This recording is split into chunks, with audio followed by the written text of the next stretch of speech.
Pambansang kita.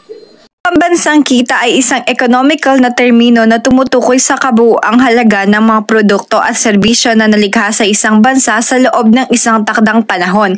Karaniwang isang taon, kilala ito sa Ingles bilang Gross National Income or tinatawag na GNI. Kasama sa pambansang kita ang kita mula sa mga negosyo o trabaho ng mga mamamayan sa loob at labas ng bansa.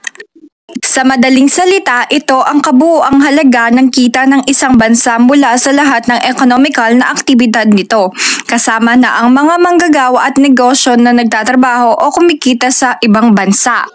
Ang pambansang kita or national income ay isang mahalagang konsepto sa larangan ng economics na sumusukat sa kabuuang halaga ng mga produkto at serbisyong nalikha sa loob ng isang bansa, pati na rin ang kita na natamo ng mga mamamayan ng bansa sa loob ng isang takdang panahon, kadalasan ay isang taon. Mga pangunahing konsepto: Gross National Income, GNI, Gross Domestic Product, GDP, Net National Income, NNI. Gross National Income, GNI. Ito ang kabuuang halaga ng mga produkto at serbisyo nalikha ng mga mamamayan at negosyo ng isang bansa, pati na rin ang kita mula sa mga pag-aari sa labas ng bansa. Domestic Product, GDP, isa itong mas karaniwang ginagamit sa sukatan ngunit hindi kasama ang mga kita mula sa abroad. Sinusukat nito ang kabuuang halaga ng mga produkto at serbisyo na nailikha sa loob ng bansa. Net National Income, NNI, sinasama rito ang mga pagbabawas na kita, pagkasira o pagkaluma ng mga gamitan at infrastruktura. Mga pamamaraan ng pagkuha ng pambansang kita. Income approach. Sinusukat nito ang pambansang kita batay sa kabuuang kita ng lahat ng mga individual at negosyo sa ekonomiya, tulad ng sahod, renta, interes at kita ng mga negosyo.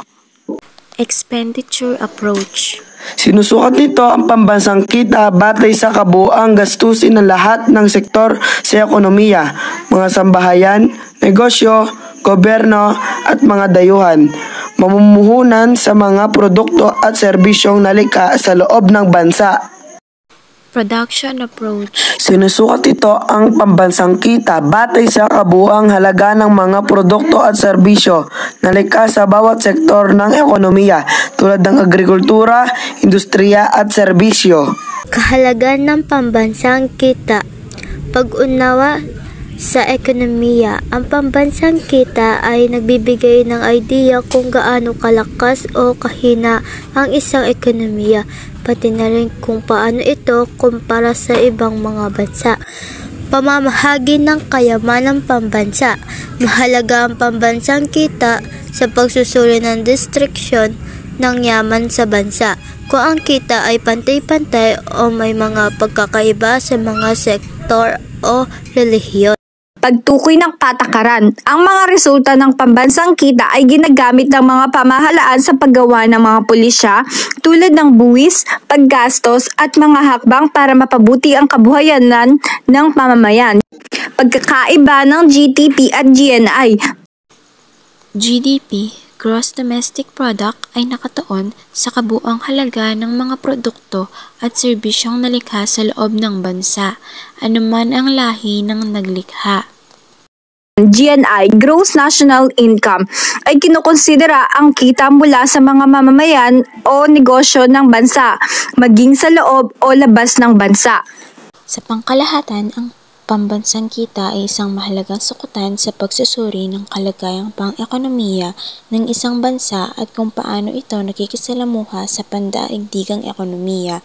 Ang mga pagsukat nito ay tumutulong sa gobyerno at mga ekonomista sa paggawa ng mga polisiya at estratehiya para sa pag-unlad ng ekonomiya. Ang pambansang kita ay nagpapakita ng kabuuang halaga ng mga produkto at serbisyo na nalilikha ng isang bansa sa loob ng isang takdang panahon. Ang pagsusuri ng pambansang kita ay nagbibigay ng impormasyon tungkol sa kita ng mga sambahayan, negosyo at gobyerno na mahalaga sa pagtukoy kung paano maipamamahagi ang yaman ng bansa. Ginagamit din ito upang masukat ang antas ng pamumuhay ng mga mamamayan, ang kakayahan ng bansa sa paglikha ng trabaho at ang antas ng kahirapan o kaginhawaan sa lipunan. Bukod dito, mahalaga ang pambansang kita sa pagsusuri ng distribusyon ng yaman sa lipunan. Sa pamamagitan ng pagsusuri nito, maaaring matukoy kung gaano kaepektibo ang mga programa at proyekto ng gobyerno sa pagbabawas ng kahirapan at pagpapabuti ng kalidad ng pamumuhay ng mamamayan. Nagbibigay din ito ng malinaw na larawan kung paano kumikilos ang iba't ibang sektor ng ekonomiya tulad ng agrikultura, industriya at serbisyo at kung paano sila nakakaapekto sa kabuuang kita ng bansa. Sa pandaigdigang konteksto, ang pambansang kita ay ginagamit bilang batayan sa paghahambing ng ekonomiya ng iba't ibang bansa. Nakakatulong ito sa pagbuo ng mga trade agreements, pagpaplano ng foreign investments, at pagtukoy sa posisyon ng bansa. Ang datos mula sa pambansang kita ay mahalaga rin sa pagtataya ng mga pandaigdigang kaganapan na maaaring makaapekto sa ekonomiya, tulad ng mga pagbabago sa pandaigdigang merkado, mga krisis sa ekonomiya o natural na kalamidad. Sa pangmatagalan, ang wastong pagsukat at pagsusuri ng pambansang kita ay hindi lamang tumutulong sa pagtatasa ng kasalukuyan kalagayan ng ekonomiya, kundi pati na rin sa pagpaplano para sa kinabukasan. Sa pamamagitan nito, nagkakaroon ng mas malinaw na direksyon ang mga polisiya at estratehiya tungo sa pagkamit ng mas inklusibo at napapanatiling pag-unlad na pakikinabangan ng lahat ng mga mamamayan. Bukod sa mga nabanggit, ang pagsusuri ng pambansang kita ay mahalaga rin sa pagtatakda ng mga patakaran sa pananalapi at piskal na gobyerno. Sa pamamagitan ng pag-unawa sa kita ng bansa, maaaring ipatupad ang pamahalaan ng mga epektibong estratehiya sa pagbubuwis.